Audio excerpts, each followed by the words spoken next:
So, Dr. Jeffrey Lane, can you tell us a little bit about yourself, what you do, and profession? Well, I'm a professor of mathematics. Mathematics. Professor of mathematics at the University of Kansas. Doctor of Math? Yes. Yes. In Lawrence, Kansas. Okay, good. How long have you been doing this? Well, I've been a professor since I was 28, so that would be, no, 27.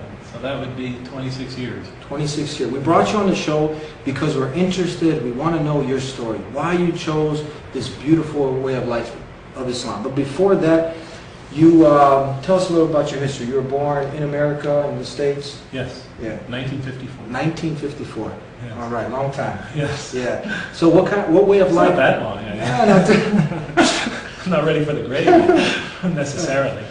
No, you look quite young. Yeah. Okay. Actually, the first time I saw you, this was maybe like 5 years ago. Yeah, you don't look like you aged a day since. Oh, that's good. Well, let's hope it keeps on. So tell us, the viewers, because you see, nowadays, Islam, there's a stigma attached to it. So now, someone as bright as yourself, who's a doctor, who is an intellectual, for someone who is afraid of Islam, who doesn't understand Islam, they want to know, why would this man choose Islam as his way of life? Oh, well, I was an atheist before becoming a Muslim. You didn't believe in God? I didn't believe in God. Were you born into a family of atheists? Or? No. I grew up in a Roman Catholic family. I went to Catholic school my entire life, from first grade to senior high in high school. And my mother was very, very devout. My wonderful woman, wonderful believer, very extremely charitable. My father, he believed very much in God and in the Catholic Church, but he had a terrible drinking problem. He was an alcoholic and he was very violent. So, at an early stage in my life, I mean, living with a nightmare of my father's violence, and the target of that violence was usually my mother. And I remember praying when I was a little kid in bed, night after night, please take my father out of our lives. Stop this unending nightmare. The guy, it was that bad? It was that bad. I thought he was going to kill her. I thought I'd wake up in the morning and not find her there. Of course, I'm a young kid at the time, 8, 9, 10. As you grow older, you realize, oh, this has happened many times. She'll survive. So, but, it leaves very deep scars. So when I was 16, it created in me doubts about the existence of God. Why would God, this loving God, expose my mother to lifelong torment and torture? What sin did she commit to deserve this? Why would he let the strong oppress the weak? Why would he create us to experience such violence and suffering in this way? There's nothing wrong with wanting to know the answers to these questions. It's natural. Of course not. It is natural, especially when you're living with them daily. So doubts about the existence of God crept in early in my life. And they only got accentuated as I grew older, and we experienced the Vietnam War, experienced the race riots in cities like mine of the 60s, the assassinations of political leaders. It was rampant, or at least it seemed that way at that time. Heroes like John F. Kennedy and Robert Kennedy and Martin Luther King get gunned down, to replaced by the most corrupt rulers that we thought. So, why would God make it this way? The question, which was rooted in my childhood experience, grew as I got older. So when I was 16, since I could never find really, even though I was in Catholic school all of my life, and this is nothing against the Catholics, even though I couldn't find coherent and cogent answers to those questions, 16, I became an atheist.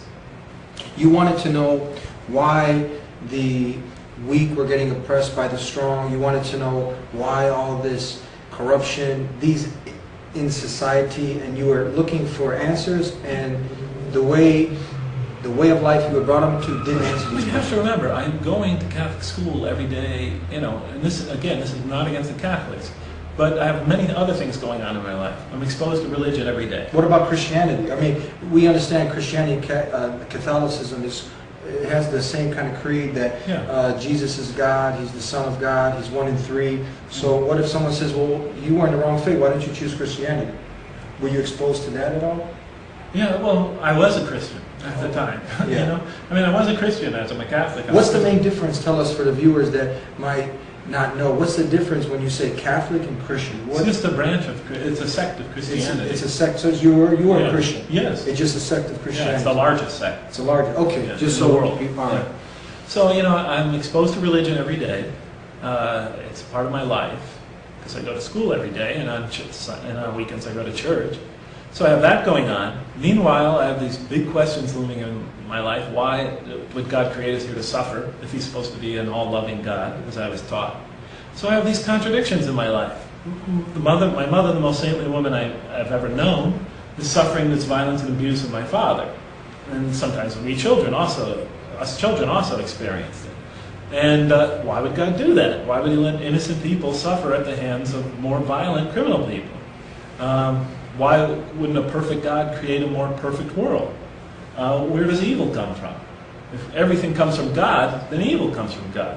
And so forth and so on. So, these questions grew, and as they grew and became bigger in my life, and they were big to begin with, I moved away from the church. Okay, moved away from belief in God. I just couldn't reconcile it. This was at quite a young age, 16. 16. So now there is a gap in between 16 and when you came to Islam. What age was that? 28. 28. In between them, real short, what were you doing? What kind of life were you living?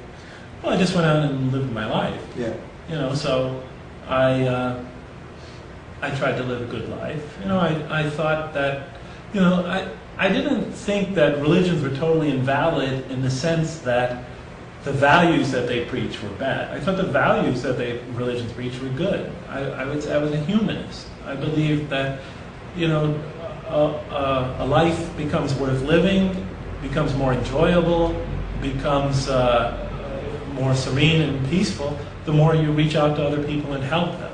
So, that part I took from religion. It was just the theology, the existence of a supreme being that made this world so chaotic.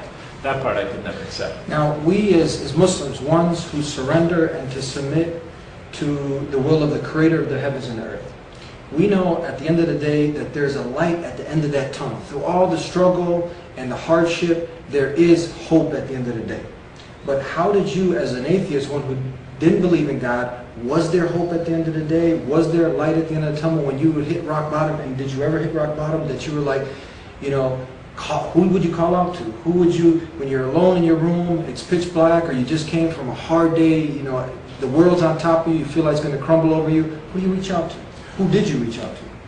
Well, I think I pretty much relied on myself. Yeah. Was that hard? Or you just got used to dealing with it, or? Well, yeah, I got used to, and I never really had to get used to dealing with it. Surprisingly, my life went pretty smooth after I became an atheist. Yeah. Yeah, I went away to college, got away from the family. I see. Was married, when I was around 21. The marriage didn't last, but it was a peaceful marriage. Yeah. It lasted a couple of years.